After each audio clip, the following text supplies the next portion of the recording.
Ces enseignes que vous connaissez bien, avec lesquelles souvent vous avez grandi, du moins devant leur publicité, celles dont vous connaissez même souvent le slogan que vous avez en tête, cette chanson entêtante, et pourtant ces enseignes qui ont tendance à fermer. On parle notamment des magasins Jiffy qui ont annoncé il y a 2 jours la suppression de plusieurs centaines de postes un peu partout dans le pays. On parle aussi de cette marque de prêt-à-porter Caporal qui a fermé directement.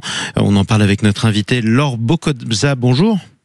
Oui, bonjour. Bienvenue sur Sud Radio. Merci beaucoup, vous êtes consultante chez LBK Consulting et spécialiste de l'entrepreneuriat. Je viens de vous parler de 2 marques bien connues, l'une qui distribue des produits notamment de technologie, mais pas seulement, l'autre qui distribue des jeans. Il se trouve qu'elles ont fermé à peu près, l'une partiellement, l'autre complètement, à quelques jours d'intervalle. Est-ce qu'elles sont victimes du même phénomène ou pas du tout ? Très probablement qu'il y a effectivement des phénomènes assez transversaux sur tout ce qui touche aujourd'hui les enseignes, comme vous l'avez cité, de notre enfance, qui n'ont sans doute pas su prendre les virages qu'imposaient les changements de consommation. Alors justement, de quel changement de consommation on parle ? Alors il y a évidemment des changements de canaux de communication. Vous avez parlé de publicité. Il y a aujourd'hui beaucoup plus de canaux pour aller se faire connaître des consommateurs, faire connaître ses promotions, faire connaître ses produits, faire connaître aussi sa marque et son positionnement, ce pourquoi on se bat. Et il est fort probable que les enseignes qui sont durement touchées aujourd'hui n'ont pas su prendre le virage, en particulier des réseaux sociaux. Et pourtant, on a quand même des souvenirs très précis, des campagnes de publicité massive, par exemple de la marque Caporal avec le footballeur Djibril Cissé, ça c'était au début. On connaît le slogan de Jiffy, on connaît même la petite chanson du slogan de Jiffy qu'on entend à la fin de ces publicités. Comment ça a pu ne pas suffire ? En fait, ça s'est fait de façon très progressive et c'est toujours le problème de ces signaux faibles que les dirigeants ne voient pas toujours. C'est que comme les baisses de fréquentation sont faibles au démarrage, en fait, on pense que c'est pas grave. On pense que on va continuer de faire ce qu'on a toujours fait. On n'est pas adapté, on n'arrive pas à s'adapter parce qu'on n'a pas les bonnes compétences en interne, parce qu'on pense que c'est une mode. Donc, en fait, le temps qu'on réalise que, en fait, si ça n'est pas qu'une mode, il va falloir faire des changements profonds, déjà, on a beaucoup plus de retard. Du coup, on n'a pas forcément l'argent pour faire les investissements nécessaires pour ces changements. Et puis, il y a parfois aussi, et ça, je peux pas citer de marques spécifiques, mais on se rend compte qu'il y a des dirigeants qui simplement n'ont pas le courage managérial aussi, parfois, de faire les changements qui s'imposent. Et ce serait quel type de changement qui nécessiterait du courage ? Déjà, il faudrait revoir complètement le maillage géographique de certains magasins parce que on voit bien que toutes ces tendances de consommation, elles évoluent différemment aussi selon les zones géographiques.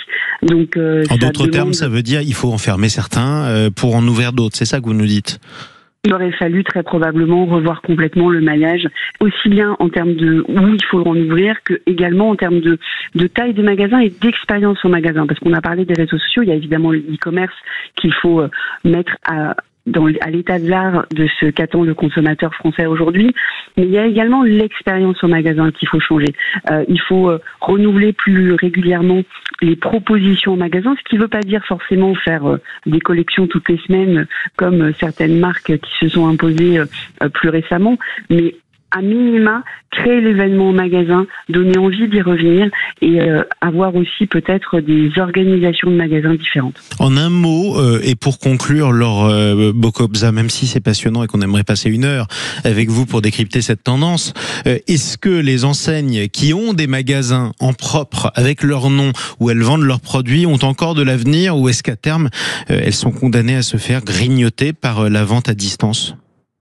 Ah non, les magasins ont de l'avenir. On voit aujourd'hui des marques qui se sont lancées récemment, alors des marques en particulier du Scandinave par exemple, qui se sont installées en France avec énormément de succès et qui ont un positionnement certes de hard discounter pour la majorité d'entre elles, mais surtout qui créent l'événement, qui ont créé la relation avec leurs consommateurs sur des réseaux sociaux comme TikTok par exemple, qui annoncent leurs promotions différemment, qui créent un renouvellement aussi qui fait que toutes les semaines on peut aller dans le magasin, on ne sait pas ce qu'on va y trouver, ça crée l'enchantement.